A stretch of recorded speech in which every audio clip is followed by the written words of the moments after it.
এখন ৰাজ্যত এটা বৰ ডাঙৰ হাতী আৰু এটা বাঘ আছিল। সিহঁত দুয়োৰে উপদ্ৰৱত মানুহে ততমত এৰিছিল। বহুত যত্ন কৰিও ৰজাই সেই বাঘ আৰু হাতী মাৰিব নোৱাৰি গোটেই ৰাজ্যতে ঢোল পিটি শুনাই দিলে, বোলে এই হাতী আৰু বাঘটো যিয়ে মাৰিব পাৰিব তাক বহুত পুৰস্কাৰ দিয়া হব।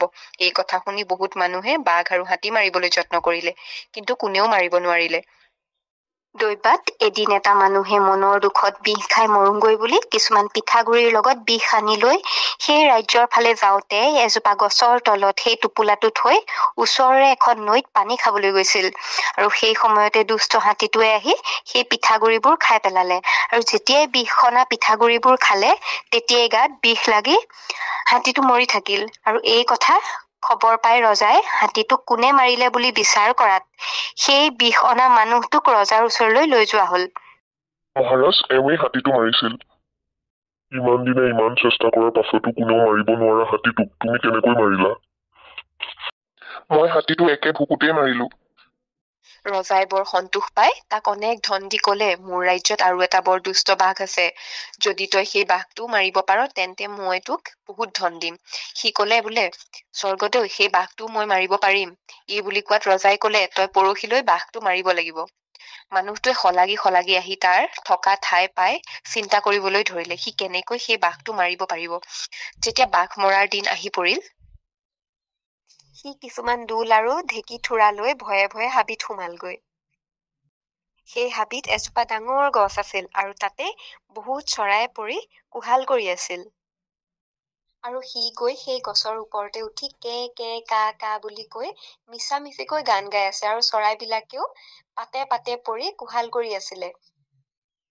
তাকে শুনি বাঘে এই গছৰ ওচৰলৈ আহি মানুহটোক সুধিলে, ককাই, তই চৰাইবিলাকক কি শিকাইছ? সেই মানুহটোৱে কলে, বোলে ভাই, মই সিহঁতক গান শিকাইছো। তেতিয়া বাঘে কলে, ককাই, মোকো তেনেকুৱা গান শিকাব পাৰিবি জানো? মানুহটোৱে কলে, তই হৈছ বাঘ, মই হৈছো নৰমনিচ, তই মোক নাখাবি জানো? তেতিয়া বাঘে কলে, মই সইত সইত খাই কৈছো, মই তোক নাখাও, তই মোক তেনেকুৱা গান শিকা।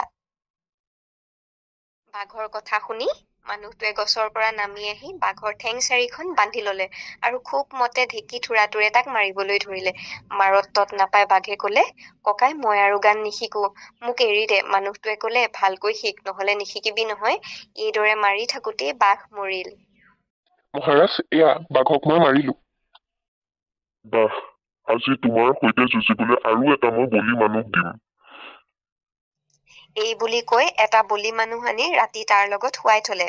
ৰাতি মানুহটোৱে বলি মানুহটোক কলে, মই একেটা ভুকুতে এটা ডাঙৰ হাতী মাৰিছো, এটা ডাঙৰ বাঘ মাৰিছো। তই মোৰ লগত কেনেকৈ যুঁজ কৰিবি? তই এতিয়া ভৰ বয়সত মোৰ লগত যুঁজি মৰিবলৈ আহিছনে? এই বুলি কোৱাত সেই মানুহটো ভয়তে ৰাতিয়েই পলাই গল।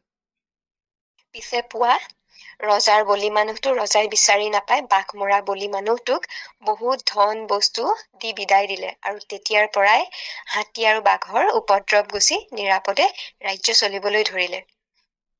আৰু এতিয়া কঠালে পেলালে মুচি, মই আহিলো গুচি।